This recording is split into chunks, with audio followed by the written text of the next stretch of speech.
जब गुरुजी ने चूल्हा छोड़ा तो जब बड़े मंदिर में बॉडी लाई गई तो सारी औरतें और बच्चे, ये औरतें तो विधवा हो चुकी थी, बच्चे और आदमी यतीम हो चुके थे, सारे के सारे। सब में एक ही भावना थी। और हुआ ऐसे कि रात को 12 बजे मुझे फोन आया वीपी भारद्वाज का कि गुरुजी को हार्ट अटैक हुआ है, हम उनको ले जा रहे हैं। मैंने कहा कहाँ? कहती all India institute of medical sciences. मैंने कहा वहां क्यों ले जा रहे हो? मैंने कहा आप उनको नरेश त्रेन के पास क्यों नहीं ले जाते?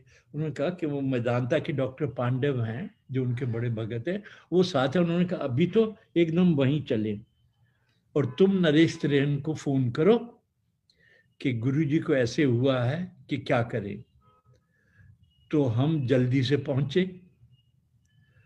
तो उन्होंने ये बताया कि गुरुजी को हुआ था। फिर उनको हम ले गए। जब हम उनको स्ट्रेचर पे डालने लगे तो उठ पड़े, कहते नहीं नहीं चलो, मैं चल के चलूंगा। और फिर जब ये अंदर गए फिर दूसरा अटैक हुआ। तो जब तक हम पहुंचे तो दूसरा अटैक भी हो चुका था और गुरुजी वहां पे आईसीयू में स्पेशल केयर में थे। तो हमने देखा, और गुरुजी की महक थी सारे में वहां पे। तो 1 बजा, 2 बजे, 3 बजे, तो डॉक्टर्स ने कहा भाई ये तो अब प्राण छोड़ चुके हैं, अब आप इनको ले जाओ। तो हम सब ने इंसिस्ट किया कि गुरुजी का भरोसा नहीं, पता नहीं कब उठ के कहे चलो चलो चलो वापस चले।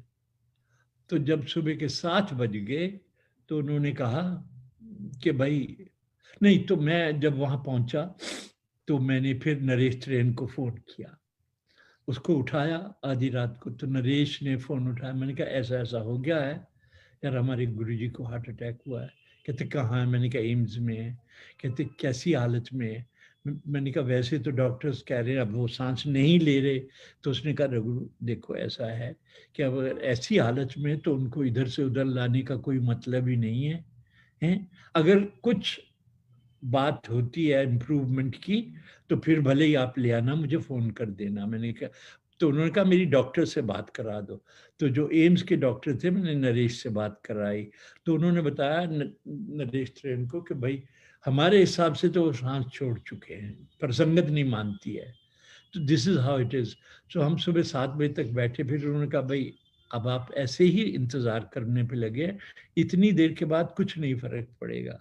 तो फिर हम उनको लेके गए बड़े मंदिर में।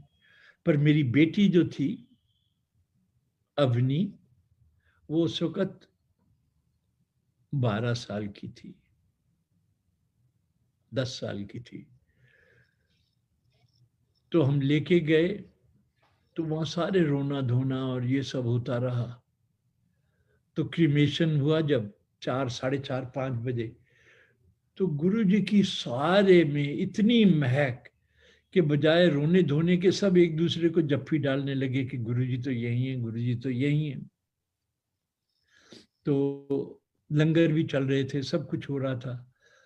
तो फिर हम रात को कोई 8-1 बजे वहां से चलने लगे। तो मेरी बेटी कहती पापा मैं तो घर में नहीं जाऊंगी। मैंने कहा क्यों? कहती गुरुजी नहीं गए हैं, पता नहीं ये सब क्यों ऐसे बोलते हैं, मैं यहीं रहूंगी।